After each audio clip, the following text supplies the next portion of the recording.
dengan manjanya YB Tok Min selaku naib presiden kita. Bismillahirrahmanirrahim.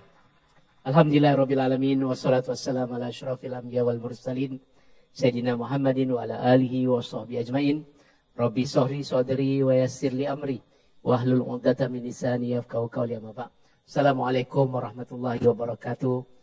Salam reformasi, salam Malaysia Madani, jiwa merdeka.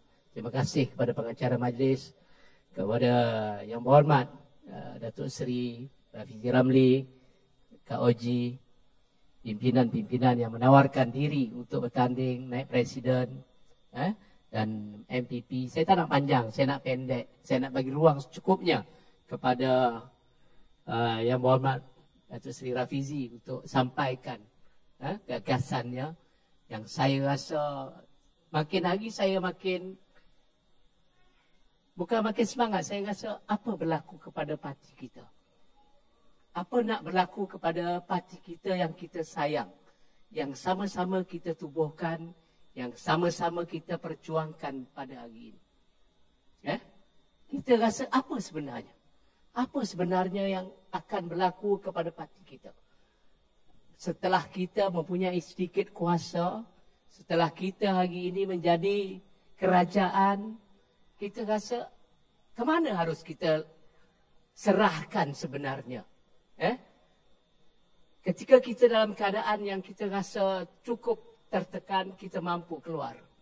Ketika kita dalam keadaan yang susah, tanpa banyak ahli parlimen, kita mampu gerakkan. Apa jua aktiviti, apa jua gagasan, apa jua tekanan kita mampu selesaikan. Tetapi ketika hari ini masih ada lagi yang tak berani, nak datang pun tak berani. Takut dia ambil gambarnya bersama dengan kita. Dia tak bertanding pun. Betul? Nak datang sini pun takut.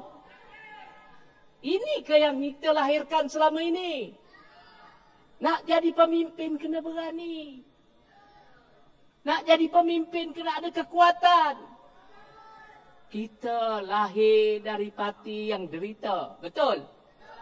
Kita dengan semangat kekuatan kita. Betul? Dengan keberanian kita. Betul? Kita tinggalkan yang lama, masuk yang baru. Ada sebahagiannya. Betul? Dengan semangat nak pastikan bahawa keadilan terus mekar di negara kita. Betul? Tapi hari ini saya lalui sampai ke ujung tinggal 7 hari ini, saya bukan rasa, saya rasa apa sebenarnya? Apa sebenarnya? Ketika kita tak punya apa, yang kita ada hanya data-data, yang kita ada hanya kita boleh anggap kita boleh menang berapa kerusi, kerusi mana kita boleh menang. Bukan kita berpegang ketika itu hanya sembrono. Setiap kali kita masuk pilihan raya, kita ada data pilihan raya. Mana kawasan yang kita boleh menang, mana kawasan yang kita 50-50, mana kawasan yang memang kita tak punya kekuatan langsung. Tetapi itulah yang ada pada saudara Rafizi, betul tak? Ini yang memenangkan kita. Memang ada pengaruh lain, tetapi tanpa ada angka, tanpa ada data, bagaimana kita nak tahu kita ada berapa kursi selamat hari ini? Adakah kita nak berjuang, masuk je perang, kita tak tahu, kalah ke menang. Berapa kursi kita perlukan? Boleh kata 80 kursi, 90 kursi. Ada cakap macam tu. Ini siapa? Data mana yang diambil? Kalau 80, 90 kursi, siapa-siapa hari ini cukup selesa bagi kita. Tetapi belum tentu. Data yang berkata-kata. Dan inilah kita bergerak, mana kawasan yang boleh kita menang, mana kawasan yang boleh kita perbaiki untuk kita menang. Ini yang kita usahakan. Dan kerana itu saya berharap bahawa kita tidak boleh kehilangan. Hari ini saya kata bahawa kita tidak boleh kehilangan pimpinan yang banyak membawa kita ke arah kemenangan. Membawa kita ke arah kita memahami kehendak pengundi-pengundi di dalam kawasan kita. Tanpa itu kita nampak kita tidak boleh ke mana. Jadi saya berharap kepada semua pimpinan harus faham, kepada seluruh penyokong, pendukung, ahli, penyokong, tak kira bukan ahli, semuanya kita harus bersatu. Pastikan bahawa 7 hari ini bisik-bisikkan kepada perwakilan bahawa kita hendak pertahankan apa yang ada pada keadilan untuk lebih baik. Idealisme reformasi itu harus ada dalam diri kita.